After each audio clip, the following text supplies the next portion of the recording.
العالمين والصلاة والسلام على أشرف الأنبياء والمرسلين نبينا محمد وعلى آله وصحابه أجمعين أما بعد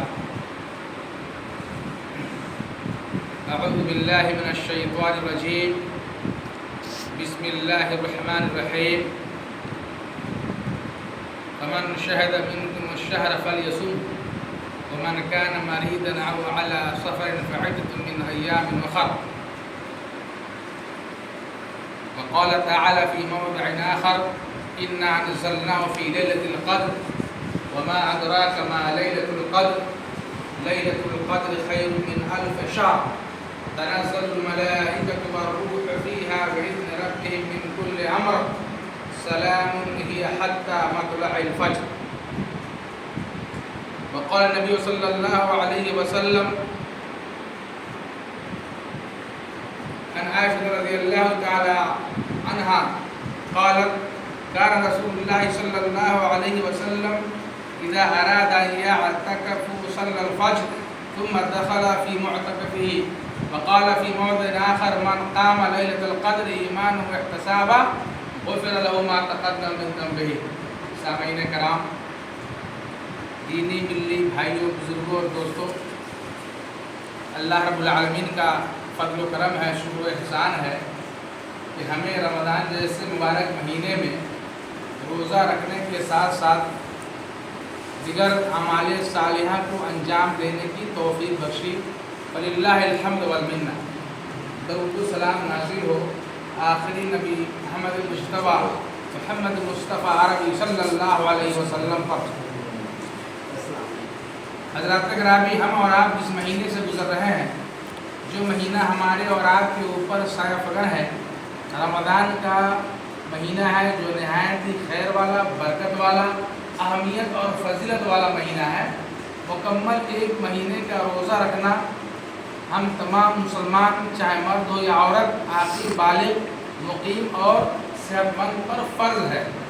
اسی لیے اللہ تعالیٰ نے قرآن مقدس کے اندر ارشاد فرمایا کہ تم میں جو کوئی رمضان کے مہینے کو پائے اسے چاہیے کہ روزہ رکھے، اللہ کہ کوئی مسافر ہے یا مریض ہے تو اس کے لیے رخصت ہے کہ چھوڑ دے، لیکن آئندہ دنوں میں، آنے والے دنوں میں اس کو رکھ لے، پورا کر لے.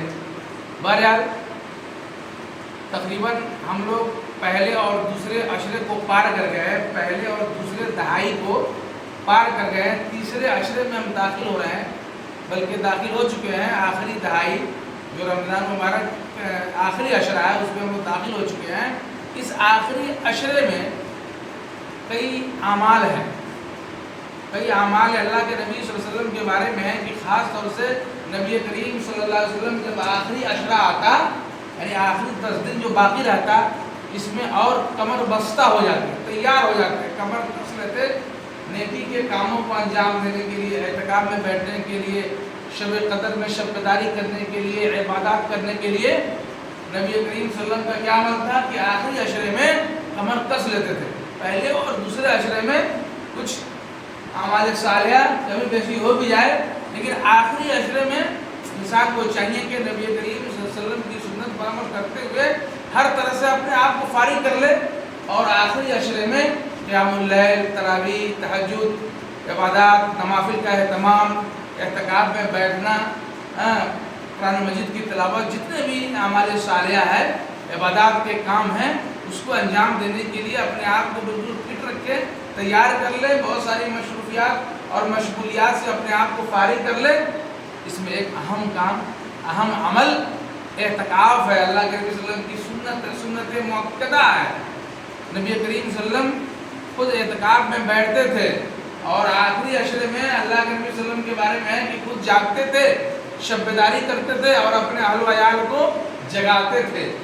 تو ہم آخری عشرے میں داخل ہے، ہمیں بھی چاہیے کہ کیا کہتے ہیں کہ نبی کریم صلی اللہ علیہ وسلم کی سنت پر عمل کرتے ہوئے مسجدوں میں اعتکاف میں بیٹھے، دنیاوی مصروفیات و مشغولیات کو بالائے طاق رکھتے ہوئے ایک مسجد میں داخل ہو جائیں. تو آخری عشرے میں ایک عمل اعتکاف کا ہے. اللہ کے نبی صلی اللہ علیہ وسلم کے بارے میں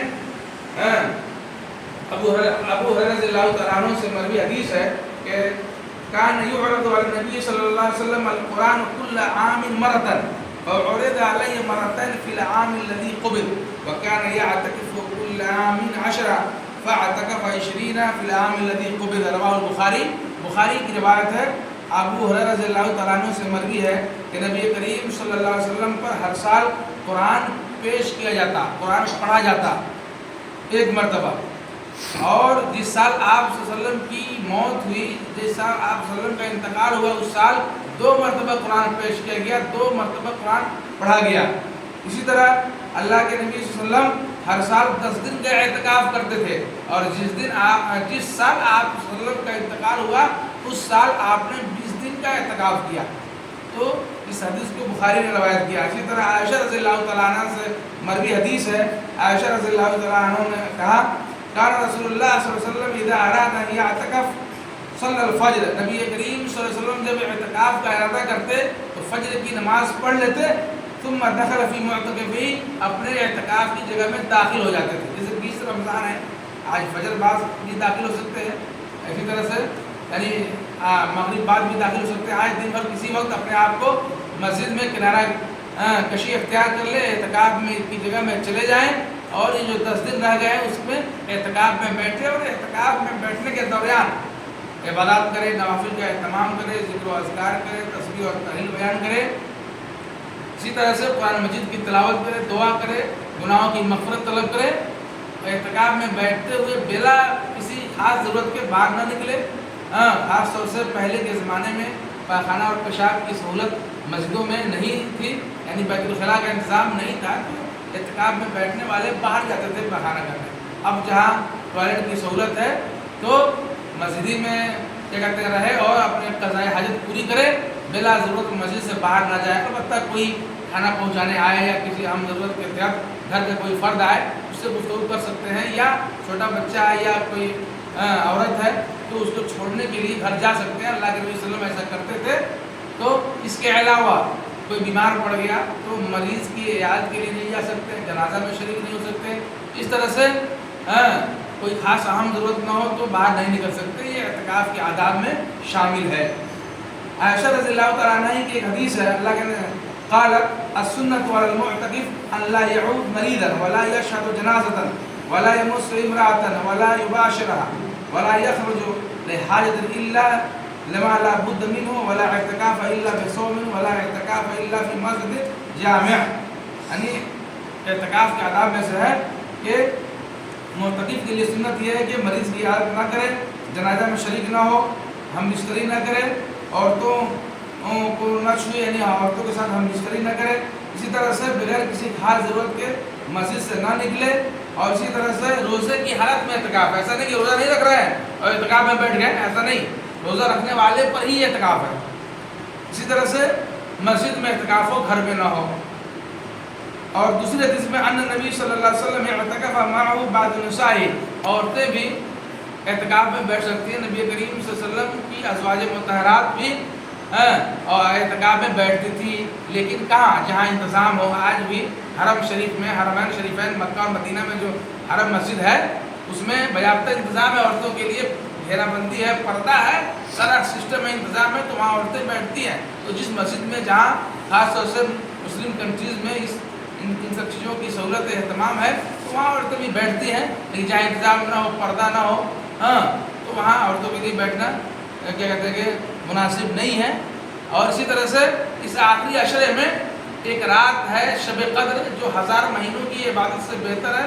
اللہ تعالیٰ نے قرآن میں فرمایا کہ اِنَّا أَنزَلْنَاهُ فِي لَيْلَةِ الْقَدْرِ، میں نے قرآن کو لیلۃ القدر میں نازل کیا. اور تمہیں کیا معلوم لیلۃ القدر کیا ہے؟ لیلۃ القدر خیر من الف شہر، لیلۃ القدر 1000 مہینوں سے بہتر ہے.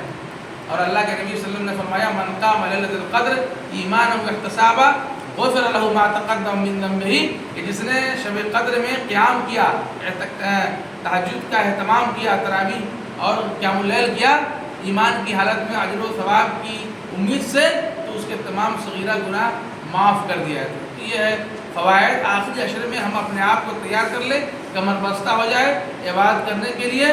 یہ موقع ہے، چانس ہے.